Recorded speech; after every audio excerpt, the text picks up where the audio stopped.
રાજકોટના ખેડૂતો કેન્દ્ર સરકારે જાહેર કરેલા બજેટને લઈને નારાજ થયા હતા। રાજકોટના ખેડૂતોએ બજેટને નિરાશાજનક ગણાવ્યું હતું।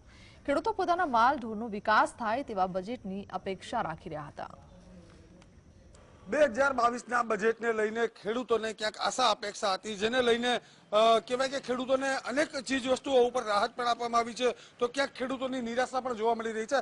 આપણી સાથે ખેડૂત આગેવાન દિલીપ સખિયા છે। દિલીપભાઈ, શું કહેશો, ગઈકાલનું બજેટ કઈ રીતે તમે બજેટને જોવો છો? ખેડૂતોને કેટલી રાહત? વિશ્વની અંદર આવડી મોટી વસ્તી ધરાવનાર આપણો ભારત દેશ અને એનો પણ સિમ્બોલ છે ખેતી પ્રધાન દેશ।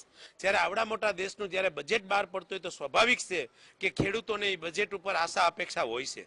આજ કાલે આપના જે નાણામંત્રીએ જ્યારે બજેટ બહાર પાડ્યું એની અંદર જે પણ જાહેરાત થઈ ખેતી અને ખેતીના વિકાસ લક્ષી, ભવિષ્યની અંદર એનાથી ખેડૂતોને ઘણો બધો ફાયદો થાય એવું દેખાઈ રહ્યું છે, પરંતુ હાલની તકે ખેડૂતોને અસંતોષ છે। આપણે અત્યારની વાતચીત દઈએ તો એને ટેકનોલોજી ઉપર ભાર આપ્યો છે કે એનાથી ખેડૂતોને અભ્યાસ વધશે, સારી બાબત છે। તદુપરાંત 4-5 નદીઓનું જોડાણ માંડ્યું છે કે જેથી સિંચાઈનો વ્યાપ વધશે।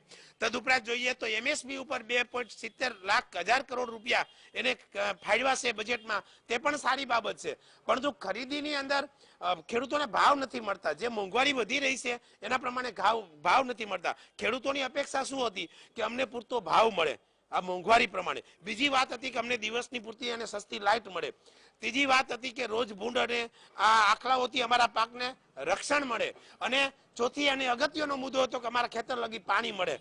આ 4 મુદ્દાઓ પરની ખેડૂતોને વધારે અપેક્ષા હતી કે જો આ વસ્તુ મળી જાય તો ક્યાંક ને ક્યાંક ખેતીમાં રાહત થાય। પણ સરકારે જે બજેટ પાડ્યું એ દીર્ઘદ્રષ્ટિની નજરે પાડ્યું છે। હાલની પોઝિશનમાં ખેડૂતોને એમાં તાત્કાલિક કોઈ ફાયદો થાય એવું દેખાઈ નથી રહ્યું। દિલીપભાઈ, લાંબો સમયથી જે માંગણીઓ હતી, અનેક વખત રજૂઆતો હતી કે ડ્રોન કેમેરો, બરાબર, ડ્રોનથી તમે હવે દવાનો છંટકાવ કરી શકો તેવી પણ સરકારે ક્યાંક બજેટની અંદર જોગવાઈ લાવી છે। 100% અને 100% પ્યોર ખેતી કરે છે, એને બેટરી વાળો પંપ લેવાની પણ તાકાત નથી। અને ડ્રોનની આપણે જ્યારે વાત કરી રહ્યા છે, વિચાર અને સપના સારા છે, પરંતુ ફાયદો 1% કે 2% ખેડૂત પણ એનો કદાચ ઉપયોગ કરી શકશે।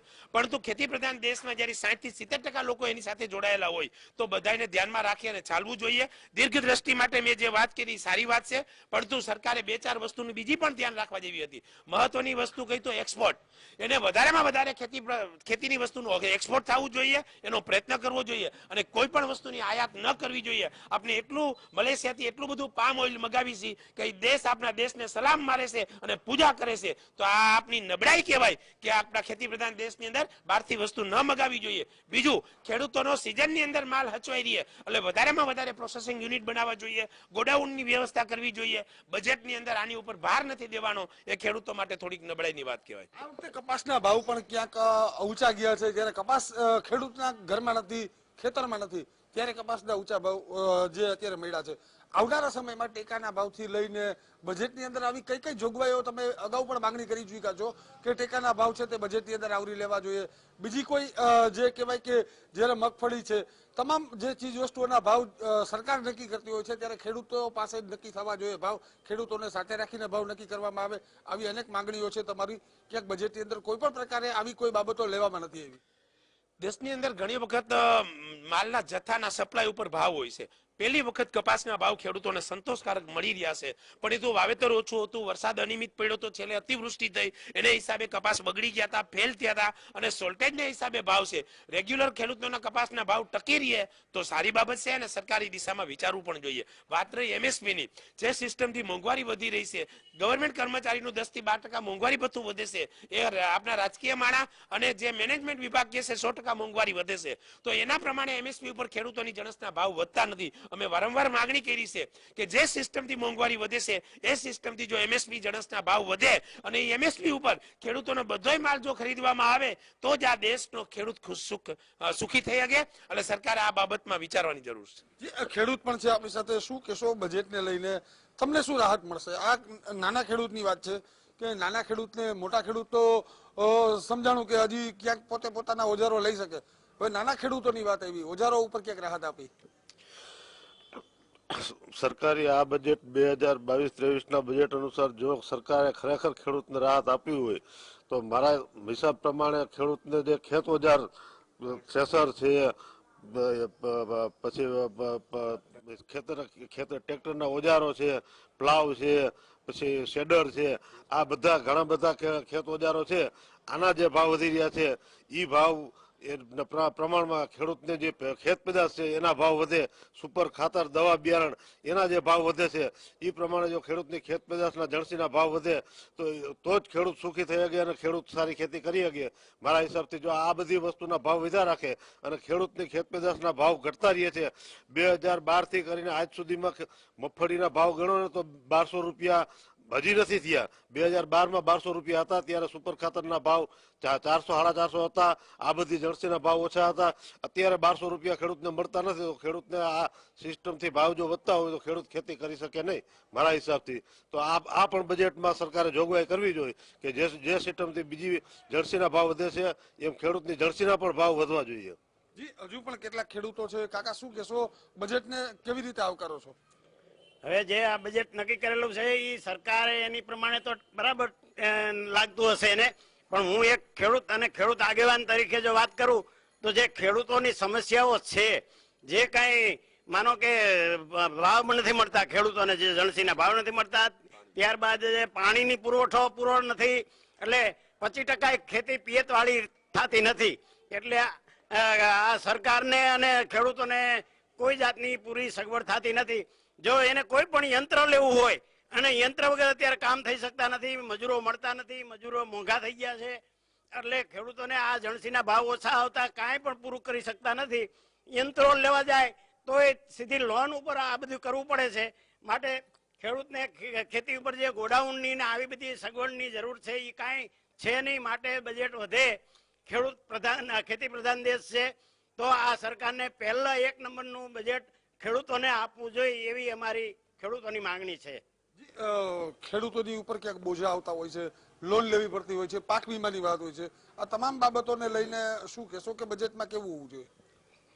મોદી સાહેબનું જે સ્વપ્ન હતું ખેડૂતોની આવક ડબલ કરવી જોઈએ, ખરેખર એને પ્રયત્ન કર્યો છે, પણ એ પૂરેપૂરી એટલું જે ફાળવણી કરવી જોઈએ બજેટમાં એટલી ફાળવણી નથી. દાખલા તરીકે કે ખેડૂતની મુખ્ય ડિમાન્ડ શું છે કે પાણી, વીજળી અને ખાતર, બિયારણ એ એને યોગ્ય ભાવે મળવું જોઈએ અને પોતાના ઉત્પાદનનો યોગ્ય ભાવ મળવો જોઈએ.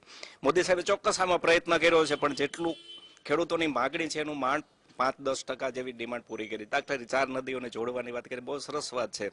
ઇલેક્ટ્રોનિક સેલ બનાવવાનો, ઉત્પાદન વધારી જતી ઇલેક્ટ્રિસિટી મળશે અને ખેડૂતોને 24 કલાક વીજળી મળશે, પાણીની સમસ્યા કંઈક અંશે હલ થશે. 4 નદીઓ જોડવાની વાત કરી છે, પણ જે મૂળભૂત ખેડૂતોની સમસ્યાઓ છે કે પાકનું રક્ષણ કરવું, પાક સાચવવા માટેની વ્યવસ્થા કરવી અને ખેત પેદાશોની જે આયાત કરવામાં આવે છે એ બંધ કરવી, એવી કોઈ વસ્તુ પર મોદી સાહેબે જે ધ્યાન આપવું જોઈએ પૂરતું ધ્યાન નથી આપ્યું. ચોક્કસથી યુવા ખેડૂત પણ છે. ડિજિટલ યુગની અંદર અનેક ટેકનોલોજીની વાત પણ બજેટની અંદર આવી છે. કહેવાય કે ડ્રોન કેમેરાથી કે ડ્રોનથી દવા છંટકાવની વાત છે. 4 નદીઓ જે જોડાય તો ટેકનોલોજીને માધ્યમથી ક્યાંક સિંચાઈનું પાણી પણ પૂરતું મળી રહે તેવી ક્યાંક બજેટની અંદર આવકારો. કઈ રીતે જોવો છો બજેટમાં?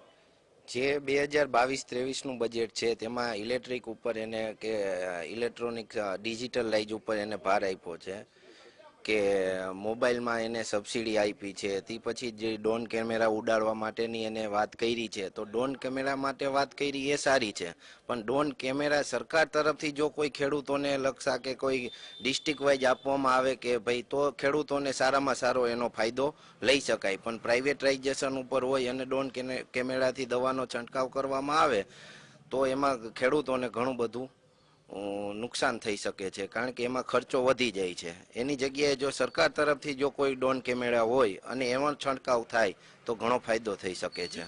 દિલીપભાઈ, ક્યાં સંજીવની ખેતીની વાત હતી, શું કહેશો તેને લઈને?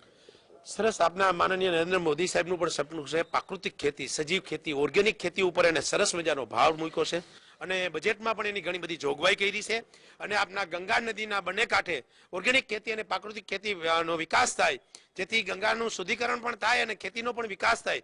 આ બાબતને અમે માન આપી છે કે ચલો એનાથી વિશેષ કાંઈ નહીં, ખેડૂતોને લાભ થાય કે ન થાય, પણ આપણી દેશની રાષ્ટ્રની જનતાઓને 100% એની હેલ્થમાં ફાયદો થશે. પરંતુ પ્રાકૃતિક ખેતી, સજીવ ખેતી, ઓર્ગેનિક ખેતી કરવા માટે પશુધન એટલું ઇમ્પોર્ટન્ટ છે. પશુધન અને ખેતી એકબીજાને પૂરક છે, પણ આ બજેટની અંદર પશુધનના વિકાસ માટેની ક્યાંય પણ નાની એવી જોગવાઈનો પણ એને અમલવારી નથી કરી. જ્યાં લગી દેશ ઉપર પશુધન નહીં હોય જ્યાં લગી પશુનો વિકાસ નહીં થાય એ પહેલા ઓર્ગેનિક ખેતી પોસિબલ નથી. તો સરકારે આની સાથે સાથે સજીવ ખેતી માટે પશુધનનો પણ 100% વિકાસ કરવાની જરૂર હતી અને એના ઉપર ધ્યાન નથી દીધું. પણ હવે અમે અપેક્ષા રાખીશું કે દેશને, રાષ્ટ્રને જો સારા સજીવ અને પ્રાકૃતિક ખેતી તરફ લઈ જવું હોય તો એની સાથે સાથે પશુઓનો પણ વિકાસ કરવાની જરૂર છે. જી, ચોક્કસથી સૌથી મોટી બાબત કહી શકાય કે જે અત્યારે ઓર્ગેનિક ખેતીની બાબતો આવી રહી છે, જે આધુનિક ખેતી છે તે છોડીને ઓર્ગેનિક ખેતી ઉપર જાય ને દવાના સૌથી ઓછા ઉપયોગથી જે પાક છે તેનું ઉત્પાદન થાય, તેના માટે જે માલઢોર છે તેનો પણ વિકાસ થવો જોઈએ તેવી વાત સામે આવી રહી છે. કેમેરામેન પ્રતિક લીંબાણી સાથે ચેતન ઠકરાર, GSTV, રાજકોટ.